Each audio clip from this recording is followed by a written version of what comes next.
Finalmente eu li livros, né? Tava num momento de ressaca. E eu vou contar pra vocês o que eu li. E li bastante coisa boa, porque, né, esse ano tá sendo só de leituras boas. Tá incrível, eu tô sendo uma sorte que eu tô até com medo. Chegou aquele momento do ano onde eu venho falar pra vocês, onde eu começo a explanar pra Deus e o mundo, os 4 cantos dessa terra, o Planner 2024, gente! E esse Planner tá diferente, porque ele não tem o Aero, mas ele tem a mesma largura, porque o Aero ocupava espaço, né? E ele é lindo e ele abre, tá? Tem alguns cadernos que não abrem tudo, mas esse abre, entendeu? Pra você, confortávelzíssimo pra você. Então, ele é todo mágico, todo trabalhado na fantasia, no mágico, assim, lindíssimo. As folhas são amareladas e ele tem muito mais espaço. Então, toda semana você vai ter os dias da semana aqui e uma folha pautada pra escrever o que é que for, porque às vezes tem um dia da semana que você escreve mais.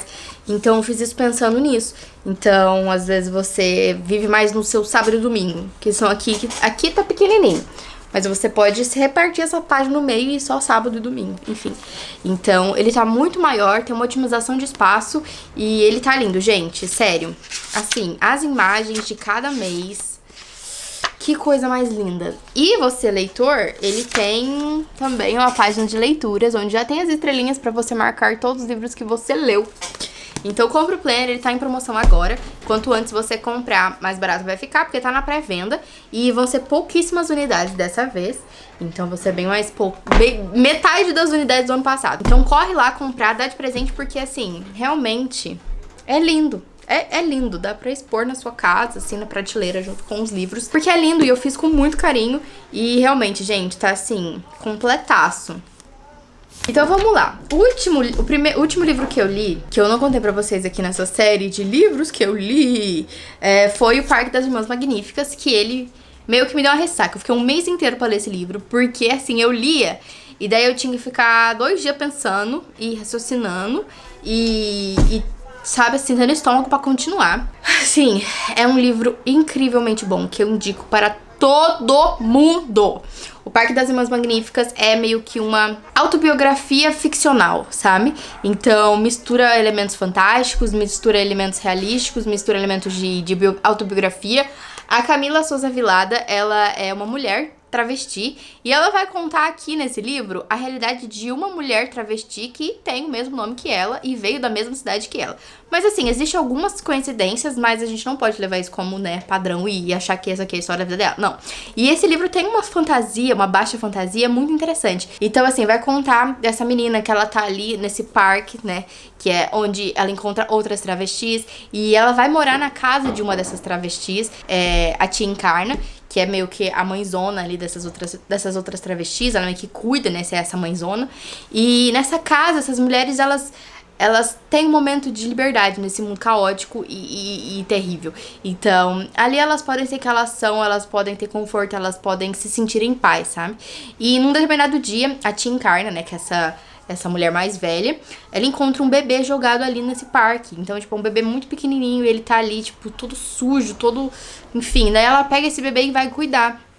Então, a gente tem aqui essas figuras, essas pessoas marginalizadas. Então, o bebê que uma pessoa não quis, essas pessoas travestis que a sociedade inteira só violenta de diversas formas diferentes. E assim, é uma escrita muito, muito boa. É aquele livro onde você sabe que a autora, ela pensou em cada frase, sabe? Então aqui a gente tem algumas personagens que vão ter um desfecho mais fantástico. Então tem uma personagem aqui que ela vira pássaro.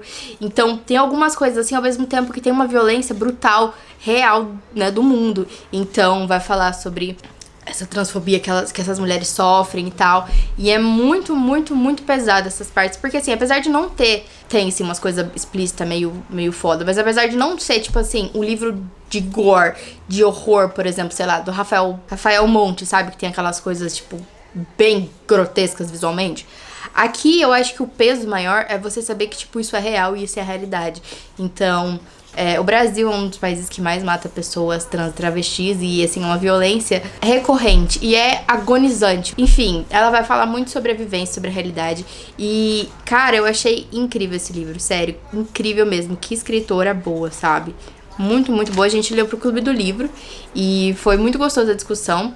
E esse livro eu precisei de um mês pra ler ele, porque eu simplesmente tava difícil aqui a situação. Tá, daí depois eu tava na parada da fantasia ainda, né? Lembra que o mês passado, uns meses atrás ali, eu tava assistindo filmes do Estúdio Ghibli, então A Viagem de Chihiro, Meu Amigo Totoro e etc. E aí eu li O Castelo Animado, eu comprei um outro livro lá e tal, e eu tava nessa vibe de ler livros que falavam sobre...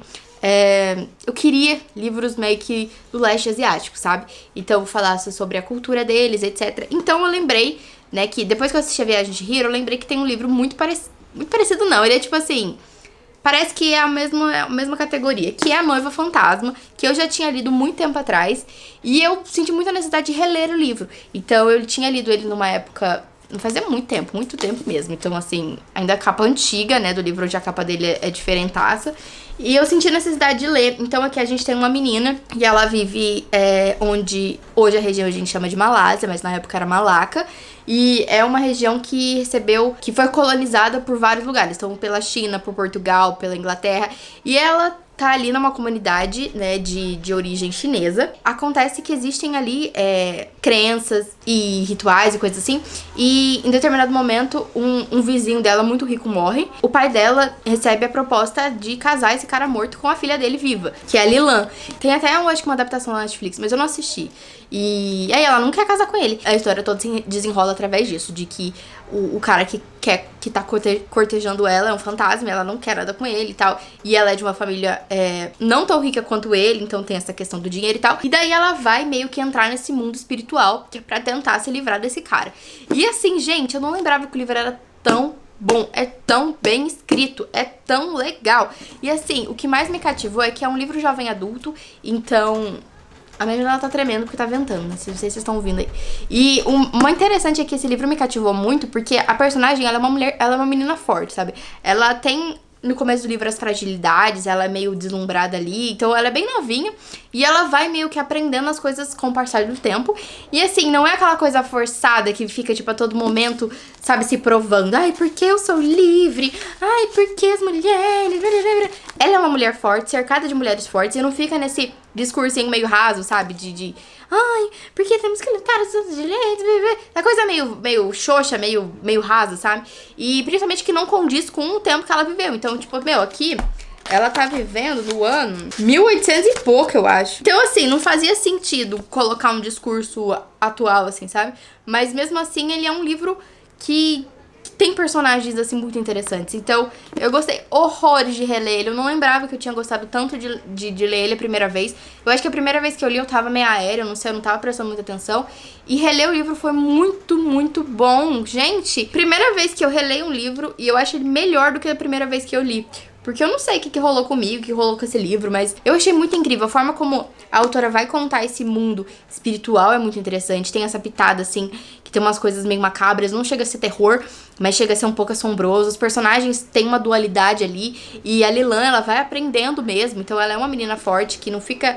sabe, choramingando e tentando se provar e sendo insuportável. Isso é uma coisa que eu não suporto em livros de jovem adulto, personagens insuportáveis, que são chatas, assim, você quer simplesmente socar a cara da personagem. E tem um romancezinho aqui também. E, enfim, se você gosta da Viagem de Chihiro, provavelmente você vai gostar muito desse livro aqui. E eu gostei horrores, gostei muito, gostei demais. Sério, foi assim, super gostosinho, tudo que eu precisava.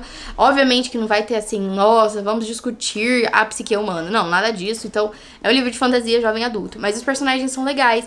E eu super indico, de verdade, gente. Se você gosta de livro de fantasia, da cultura asiática, se você gosta de A Viagem de Chihiro, então, cara, sério, super, super indico, sério. A autora aqui vai criar um mundo que ela se inspirou, né, em coisas reais, em crianças reais, mas ela vai criar aqui uma coisa diferente. E eu achei muito, muito legal. Sério, que tem várias nuances, ela fala sobre várias coisas. Ah, eu gostei, sério, eu gostei demais. Foi assim, tudo de bom, obrigada, tá? Muito obrigada. Daí depois, para um publi, eu li Medeia Morta, que tem resenha aqui no canal, então não vou me prolongar sobre ele. Mas é um livro de suspense nacional, onde vai falar sobre uma mulher de 46 anos, que ela morre no dia do Natal, numa casa de um filho de um político muito rico, assim, que o político morreu, o filho dele visita. E aí, eles estão investigando o feminicídio, né? Que quando um homem mata uma mulher por crimes de o menino, ele tá sendo investigado. E aí o livro, ele vai contar da percepção do menino, depois do crime, do detetive que tá investigando depois do crime, e da Madeia antes de acontecer o crime. Então, esse menino de 19 anos, que é o parceiro dela, foi aluno dela, e ele tá apaixonado por ela, não sei o que, ele tá sofrendo muito, e ele é o principal investigado. Ele é o principal suspeito desse crime. E assim, vão lá ver o vlog de leitura, porque vocês vão acompanhar eu lendo o livro. Foi assim, eu tava muito com medo, tava assim, com muito medo de não gostar do livro. E ele tava caminhando pra um lugar assim, que eu fiquei, meu Deus, será que vai?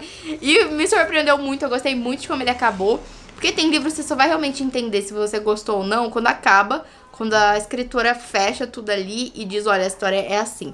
E aí você fala, não, nossa, muito bom. Então vai lá ler vai lá ouvir, vai lá ver, assistir o meu vlog de leitura, tá? Daí depois eu li Amêndoas também para o Clube do Livro. Então assim, eu falo do Clube do Livro porque se você gosta desse canal, se você pode apoiar esse canal, uma forma de você ajudar a me manter esse canal é com ali o Clube do Membros, que... você apoia com um valor, ele tem vários valores, é bem baratinho. E você tem direito a algumas coisas. Então agora eu tô fazendo uma feirinha de livros, onde eu vou... tem alguns livros aqui que eu recebi das editoras e tal, que eu vou enviar pras pessoas, eles vão pagar o frete. Então tem sorteio, tem Clube do Livro. E aí todo mês a gente escolhe um livro pra gente discutir e tal. E aí o livro do mês passado foi Amêndoas, que tava todo mundo falando e tal. E, gente, vocês sabem que eu adoro ler livros do leste asiático. Simplesmente adoro, adoro, adoro, adoro. Então, Amêndoas vai falar sobre esse menino, que ele tem uma condição médica, onde é meio que uma má formação. No cérebro tem amêndoas que não é as amígdalas, é amígdalas do cérebro, que ele chama aqui de amêndoas. Que é as amígdalas do cérebro que é responsável pelos sentimentos, pelas emoções, por interpretar os sentimentos e tal. E esse menino, ele nasce meio que atrofiado, então ele não consegue ter emoções, ele não sente medo, ele não sente felicidade, ele não sente. E ele também não consegue muito bem identificar isso nas outras pessoas. E a gente vai acompanhar a história dele, como é que se desenvolve isso e tal. E é muito interessante, eu gosto muito desses livros onde os personagens têm alguma coisa diferente do normal, do padrão, do usual. Então, pessoas vivendo vidas, encarando a vida de uma forma diferente. Eu acho isso fascinante. Aqui, esse livro, eu gostei muito, muito, muito do começo, mas eu não gostei do final. Eu achei o final uma coisa meio fora da linha, parecia que a autora tava seguindo um caminho que condizia com o que ela queria dizer. E no final ela, tipo assim, foi pra outro caminho, foi pra outra coisa. Parece que foi um final de outro livro, um final meio que apressado, sem pensar muito sobre o começo, sabe? No começo era uma coisa, no final ela desgringolou pra outra coisa. E eu não gostei muito, mas eu gostei muito do começo. Eu queria que ela tivesse explorado mais o fato dele ser criança e como ele aprender as emoções e a relação com a família dele. É um livro muito interessante, muita gente pode gostar, eu achei muito, muito interessante a leitura. Dei 4 estrelas, mas realmente o final meio que me deu uma decepcionada. Mas o livro é bom e achei interessante esse personagem, achei super válido. É um livro bem rápido de ler, a diagramação dele é bem fluida, assim. Os capítulos são pequenos, então você termina o livro. É bem legal, né? Vai falar sobre a Coreia do Sul, né? Que o livro se passa na Coreia do Sul. Então, muito interessante e eu achei muito legal. Então, tá aí. E aí, depois, eu li Ciranda de Pedra, da Lígia Fagundes. Foi o segundo livro dela que eu li. E esse livro aqui eu li ouvi, né, na verdade, por um audiobook aqui no YouTube, que é incrível, gente. Assim... existe, tipo assim, a Fundação Dorina Novil para cegos. É antiga, né? Então, por muito tempo eles faziam esses livros falados para pessoas cegas, né? Pessoas com deficiência visual. E aí, algumas desses audiolivros estão no YouTube. Então, são audiolivros que foram, tipo, narrados há muito tempo atrás. E assim, eu gosto muito porque são pessoas que parecem que são dubladores, sabe? E eles têm uma voz gostosa e eles têm um sotaque diferente, assim. E eu gosto demais, eu ouvi no YouTube, amei. E também li o livro físico, porque principalmente esse livro aqui, a Lígia Fagundes, ela meio que deu uma revisada e uma acrescentada no final. Então, as edições antigas, antes dessa versão aqui, tem menos partes, tá? Essa aqui é a completa, é a finalizada, que ela colocou, né, um capítulo a mais, quase, ou 2 capítulos a mais, não lembro direito, no final. Então, eu fiz um podcast, porque eu tenho um podcast, não sei se você sabe, tá ali na descrição o link pra vocês ouvirem, também tem aqui no YouTube, e também tem lá no Spotify. E eu fiz um podcast inteiro sobre esse livro, que ele me deu muitas ideias. Esse livro basicamente vai falar sobre uma menina, a Virgínia, e ela mora com a mãe dela e o marido da mãe dela. E a mãe dela, ela sofre de transtornos mentais e ela tá ali bem debilitada nessa casa. E assim, ela visita a casa do pai dela e das irmãs dela. Então, a mãe dela separou do pai dela e ela vive apenas com ela e esse novo marido, enquanto as duas irmãs mais velhas dela vivem na casa do pai. E esse pai dela é muito rico, é tipo assim, mansões e coisas. Então as meninas crescem assim no luxo, enquanto ela vive nessa casa mais pobre e tal, mais humilde e tal. E ela se sente muito, muito sozinha. Esse livro vai falar muito sobre querer se encaixar num grupo e sobre essas questões pessoais, assim, de você performar uma coisa pra ser um grupo, pra você entrar nesse grupo. E vai contar sobre ela que, assim, é muito, muito legal esse livro. Eu acho, tipo, a Lígia Fagundes, ela tem uma delicadeza pra escrever umas histórias, uns sentimentos humanos, assim, que é, tipo, diferente de tudo, assim. Então, recomendo muito você ouvir o meu audiobook, mesmo se você não lê o livro. Porque é meio que, não é uma resenha, mas eu vou falar sobre coisas que eu senti enquanto eu lia. Principalmente falar sobre essa questão de pertencimento. E a Ciranda de Pedra é esse grupo de pessoas que ela quer pertencer. Então, pessoas cirandando ali, que tem questões e performam coisas, e ela se vê sempre de fora. E é muito legal, tem novelas, né, inclusive, que se basearam nesse livro. Achei muito, muito legal, principalmente pelo audiobook. 10 de 10 aquele audiobook. Gostei muito do livro também, adoro a Lígia, quero ler absolutamente tudo que ela escreveu. E vai lá ouvir meu audiobook, tá? Vai ouvir meu podcast, tá? Por favor. E aí, depois eu li o novo romance da Ellie Hazelwood, Amor Teoricamente. E esse livro, gente, me surpreendeu demais porque dá pra ver uma evolução da Ellie. Então, tudo que a Ellie já publicou, eu li. Comecei, né, com a Hipótese do Amor, daí teve as séries do Odeio Te Amar, Amo Te Odeio, alguma coisa assim, que tem Sobre o Mesmo Teto, Presa com Você, Abaixo de Zero. Li todos eles, tem um vídeo aqui no canal sobre todos os livros que eu tinha lido. E aí, por último, eu li esse, Amor Teoricamente, e dá pra ver muito uma evolução como autora. Porque aí ele começou escrevendo fanfics, né, de Star Wars, de Halo, não lembro o nome do site, mas aí ela fez muito sucesso e tal. Teve uma gente que encontrou ela e publicou os livros e fez muito sucesso, né? Principalmente no TikTok. E aí, esses primeiros 4 histórias que ela publicou. Mentira, teve mais um ali. Teve o Razão do Amor. A Razão do Amor. Esses primeiros 5 histórias que ela publicou foram mais coisas que ela já tinha fanfics. E aí ela adaptou pra histórias. Então meio que ficou a mesma coisa, porque era fanfics das mesmas personagens que ela tinha escrito. E aí esse Amor Teoricamente dá muito pra sentir que foi um livro que ela escreveu depois que ela se tornou uma autora oficial. Então foi um livro que tem... você vê o crescimento, né, da autora se você ler os outros livros dela. Então tem um enredo mais coeso, mais fechadinho ali. Os personagens, eles não são tão caricatos. Eles têm questões, assim, que diferem um pouco dos livros anteriores, porque sempre tinha essa coisa de falta de comunicação, e aí eu te odeio, mas não sei porquê, e meu Deus, eu te odeio. E por que te odeio? Porque eu te odeio, você me odeia, essa coisa toda. E falta de comunicação, que era sempre o motivo do desenrolar da história. Aqui não, aqui os personagens, eles são mais maduros, eles conversam, principalmente eles têm esse pacto de falar a verdade entre eles, então... tem a questão do meio científico, porque é uma pauta que a Ellie sempre vai trazer, porque é o que ela vive. Então, ela é uma PhD, eu acho, doutora. Sei lá o que ela é. Ela, tipo assim, foda demais no meio científico lá. E aqui ela vai falar sobre isso. Então, a gente tem uma mulher doutora, ela é uma professora ali nas universidades e tal. E ela vai concorrer a uma vaga de emprego numa outra universidade. E vai falar sobre todo esse meio acadêmico, que tem muito, muito, muito machismo, tem muita, muita questão. E ela ser uma mulher da ciência, ela enfrenta diversas dificuldades, porque eles sempre acham, assim, o pior dela e tal. E ela vai encontrar ali um cara arrogante, que é o irmão... Peraí, essa história é muito... é confuso de explicar, mas assim... Ela não ganha dinheiro, porque ela tem uma doença crônica, ela é diabetes tipo 1. Então, todo o dinheiro dela pros Estados Unidos é uma bosta, eles não têm SUS. Então, todo o dinheiro que ela ganha vai pros remédios dela pra manter ela viva, né? Porque lá eles não têm SUS. Graças a Deus, o SUS já agradeceu o SUS hoje. Enfim, ela não tem dinheiro, simplesmente ela não tem dinheiro. Mesmo sendo uma doutora, trabalha de dar aula em faculdade, enfim, ela não tem dinheiro. E aí, ela tá tentando ganhar dinheiro. E aí, ela começa a trabalhar um aplicativo de... encontros falsos. Então a pessoa contrata ela pra fingir ser namorada dessa pessoa por um tempo. Então não envolve sexo, não envolve nada. É simplesmente um acompanhante que você paga ali pra fingir ser sua namorada. Então ela interpreta vários papéis ali. E aí tem um cara que é muito legal, que ele pagou ela várias vezes pra fingir ser namorada dela, E daí ele levava ela pra encontros familiares e tal. E daí tem o irmão desse cara, que já é um cara esquisito ali. E aí, esse cara, ele vai estar ali nesse meio, todo esse rolo. E é muito interessante.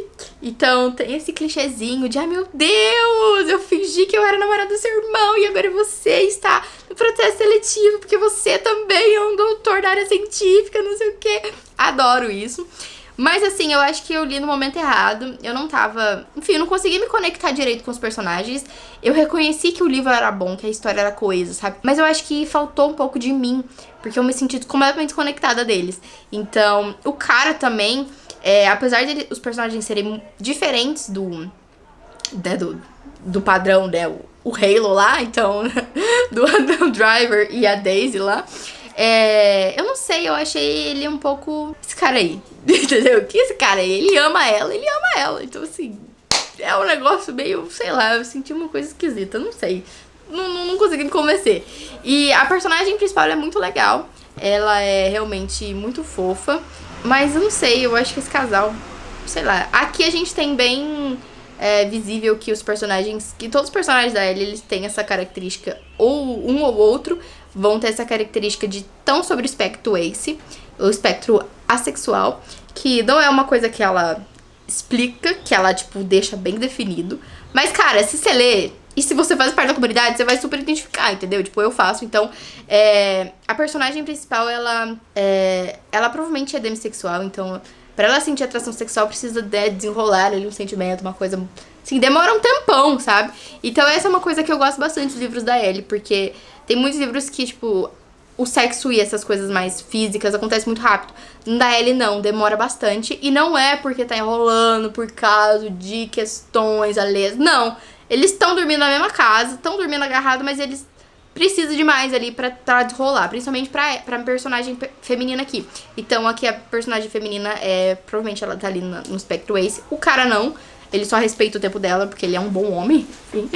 E assim, ele é alto, mas ela não fala a cada 3 páginas que ele é alto. Ela tá mais sutil, ela tá aprendendo, ela leu resenhas. Então, a autora, ele leu resenha. Então, assim, ele é alto, mas ele não fica, meu Deus, ele é muito alto, nossa, não sei o quê.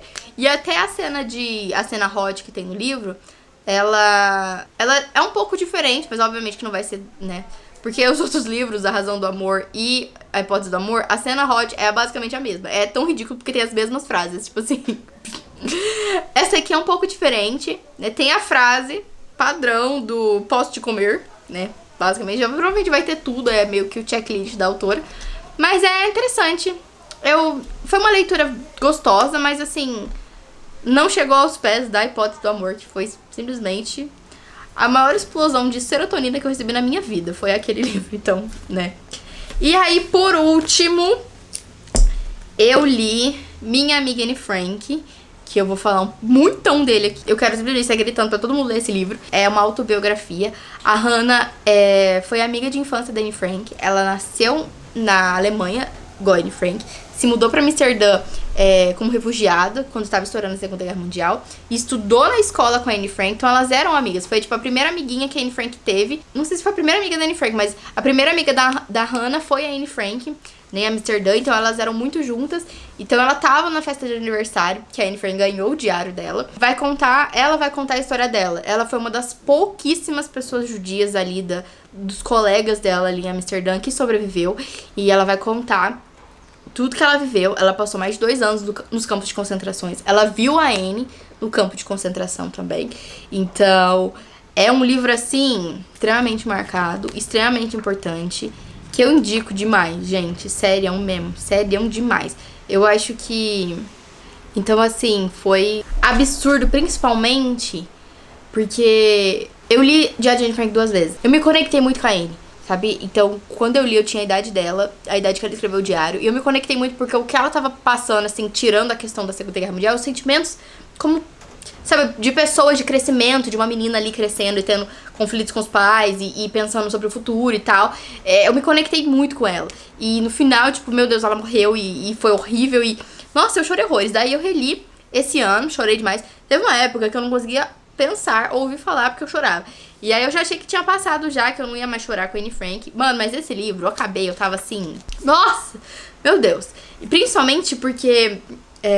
eu tô mais madura e eu tô mais consciente. E assim, o antissemitismo, uma coisa presente ainda na nossa realidade, sabe? Muitas coisas que falam sobre a Segunda Guerra Mundial, tipo até o menino do pijama listrado, etc., são mídias muito populares que as pessoas têm como referência quando vai falar sobre a Segunda Guerra Mundial ou sobre o Holocausto, que não foram produzidas por pessoas judias. Você tá entendendo? As pessoas morreram, foram assim, um genocídio, um holocausto. Pessoas judias foram perseguidas, perderam direitos, foram lá e torturadas e mortas, assim, de monte.